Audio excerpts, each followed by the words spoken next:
What is TCBL? Some of you probably are still wondering, probably some of you in the project are still wondering. As was explained, this is a European project, and the European Union funds research projects. And Lutz was saying the Commission was complaining about this project, but it's their fault, because they asked for something very complex, ambitious, and complicated. You write European proposals to respond to a challenge, a topic in a call, where they say, please help us solve this problem. And this is exactly the name of the challenge we responded to. And it's not about fashion, it's not about technology, it's about business models. And everybody talks about business models, but nobody knows exactly what they are. Or nobody knows, how do you change a business model? The fashion industry is stuck in a structure which is killing most of the people in the industry, which is killing the planet. We all know all of this, but how do you change that? That's what if we are a research project, this is what we were doing research about. Can you transform an entire industry? Can you change the framework conditions? Because we can buy bamboo socks, but that is not going to change the thing. A single factory, a single entrepreneur can make a decision, but that's not going to change this enormous machine that continues to overproduce stuff that is killing even the people that produce it. So we had quite a research task ahead of us. And they only made it worse, because this is our objectives, but this is what was written in the call. They expected projects to convincingly say that they were going to bring 5% of manufacturing capacity in the sector back to Europe by 2025, reduce the environmental footprint by 20%, to make an extensive business ecosystem. That was more our solution, our approach, and to develop a customer-driven service environment. Customer-driven is a tricky term, because most people say we give customers what they want, and at the same time they're doing marketing telling customers what they want. So what do people want? That's research too. What do people actually want? And what are they expecting? So this is these are the logos of the 21 organizations in this partnership. We've put up with each other for 4 years, coming from all of these different countries. It really is enormous in terms of the scope, in terms of the number of people and the types of people. Lutz is right on this.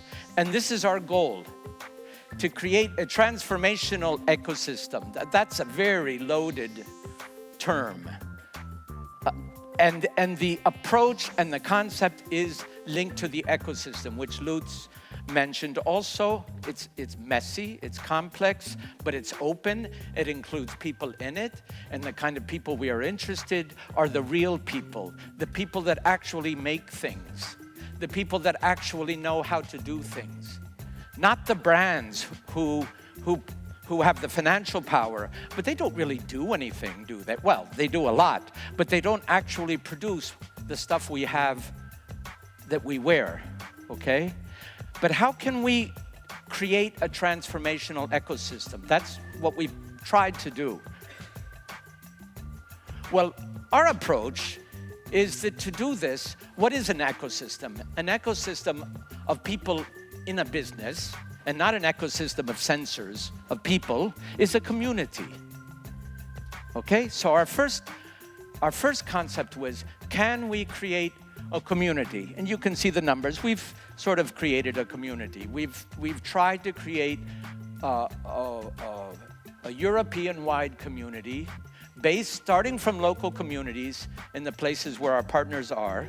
But the main thing is, and I invite you to remember a little this morning, because there were some very interesting presentations of all of the technological possibilities. And the main key words there were reducing costs, increasing efficiency, becoming more competitive. But for us, the heart of the whole question is values. Because if this business sector has a big problem, it's because there are some people who want to do the right thing. There's some people that want to get it right. There are some people that are willing to take risks and do something that really is genuinely sustainable and that really can be the future of the industry, can be something that they are proud of and they would want their son and their daughter to do after them. And there's some people who, as we say in English, thanks to our translators, take the money and run. Some people who are trying to get away with murder and are actually getting away with murder, as we know. So our first, when we first went out to the business community, we saw the first thing that people really wanted is, can we create a community of like-minded people that want to do the things the way we want to do? From there, we can start, okay? So that is where we created the idea of a TCBL label. We will say, you are part of this community. You are part of this community. This person in Spain who you don't know is part of this community. But they are part of the community, and we can vouch for that, and then it's up to you. You can start from there. But the starting point is the values, the TCBL principles. Those of you who have signed up to TCBL know this. You are evaluated. We didn't ask if you were big or small. We didn't ask how many employees you have. We didn't ask what your turnover was. We asked, do you share these values with us? And that's how we started. This was 4 years ago. Almost. Yes, it was 4 years ago. And we started in little clusters around the partner communities. And we grew this community. And the more people there were there, the more people wanted to become part of this. And we grew, and it grew again. This is TCBL last year. And we began to in an ecosystem way, see that there were creative hubs, there were advisors, there were all sorts of different roles that people could play in this ecosystem. And here we are now, consolidating, structuring, taking that ecosystem. The messy part is being cleaned up a little bit so that we can take this into the future. I've been doing European projects for 30 years, and never has a project been so close, because we'll know when it's actually true, to actually carrying something forward into the future. Never have I seen a partnership so committed to keep this going. Never have I seen the people who have signed up to a project really want it to happen. So I think it probably is going to happen. And it's going to take the form, as we've said, of the TCBL Foundation. There's a lot of, you'll see, there's a lot of profit-making stuff around it, but the core of our idea is the non-profit community, and the foundation aims to keep that alive. In the foundation, the core of the foundation are the labs, as the name of the project itself says. And you'll see the labs have different types of activities. There are labs that are oriented towards community service. There are labs that are oriented towards nanotechnologies. You've got to be able to see the different kinds of labs, how they can work together.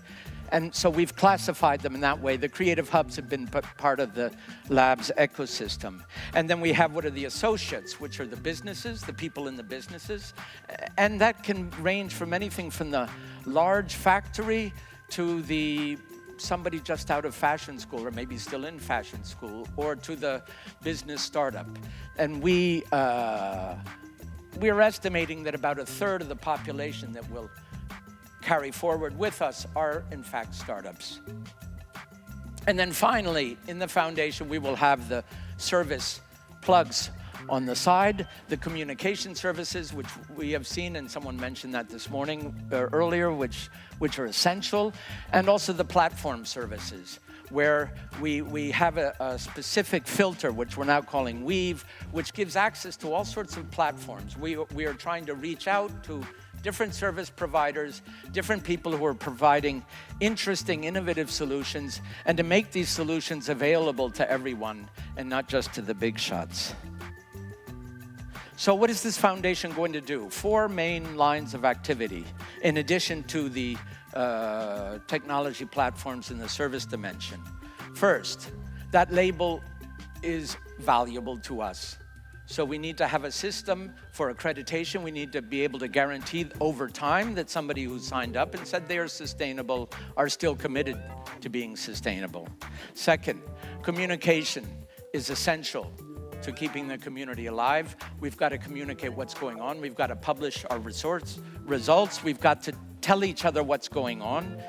Third, this conference we have seen in an unexpected way in the project is essential to keeping the community alive. People need to see each other, interact ferociously, tell them what's going on, find out that somebody else is interested in hemp in France and in Spain, as well as here in Romania, and get things started. So this conference is essential, and it's the core of our business plan to keep this alive. And finally, innovation projects, because all of this very big stuff, all of these big theory things, need to keep in contact with reality, need to touch real stuff that you can touch with your hands and that's on the ground and that involves people.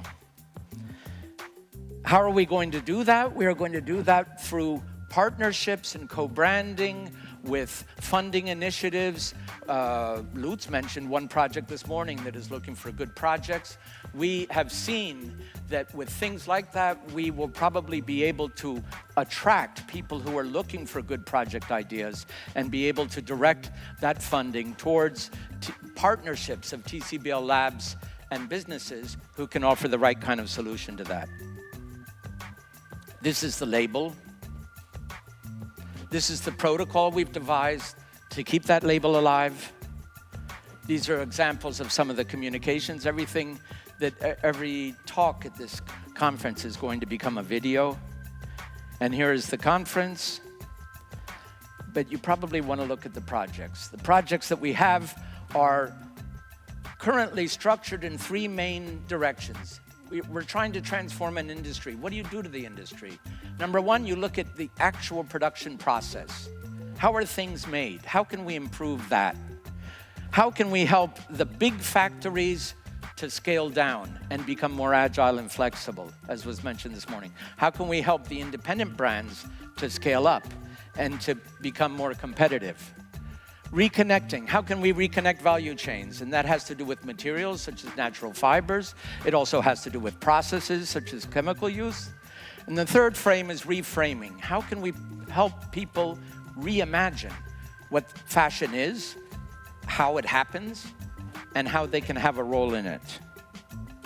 Okay, now for the next hour or so, people in this population of projects and partners are going to tell you about real concrete stuff they've done and the results we've seen in the last year.